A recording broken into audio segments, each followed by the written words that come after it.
Kuartal kedua pertumbuhan negara dikatakan naik 7%. Sahabat tahu kan, masyarakat kita sangat limit sekali pengetahuannya. Memang selama 20 tahun ini cara memimpin negaranya seakan tidak meminteri rakyat tetapi malah membodohi rakyatnya. Jadi data 7% ini salah? Ya enggak, bukan salah. Data itu benar 100%.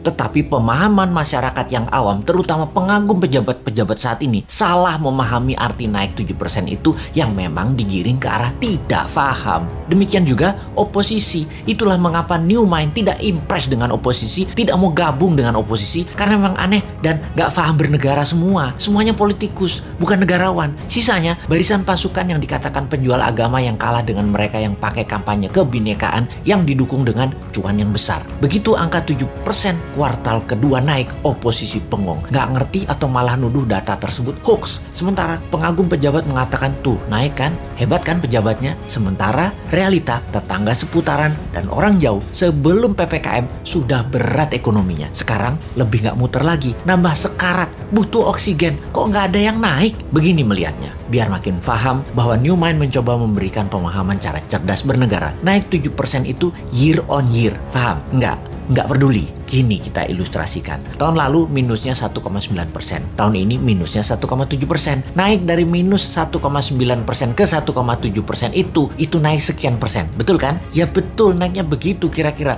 Bukan dari 1,9 minusnya total lompat plus 7%. Ya bukan begitu. Jadi data tidak salah. Cuman demi populerisme. Kayak artis gitu deh. Nggak boleh terlihat jelek. Jadi diambillah mengemasnya dari sisi positif. Itu tidak salah. Yang salah adalah pemahaman banyak orang yang terus dipolitisasi. Mangkel deh 20 tahun ini gak dewasa-dewasa juga bernegaranya. Lebih mangkel lagi, kenapa setiap masalah pejabat yang ditugaskan dia lagi.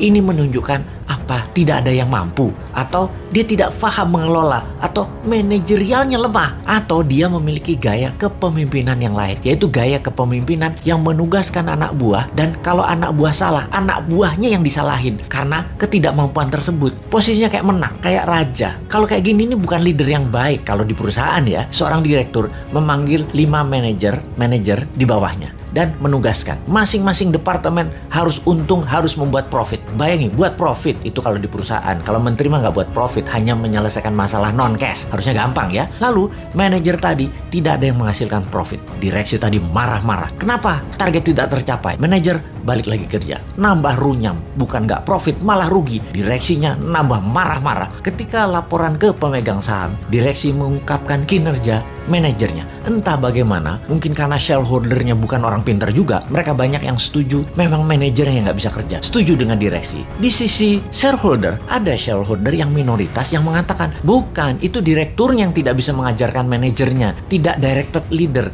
tidak berpengalaman bisnis multinasional. Memang dia yang tidak mampu.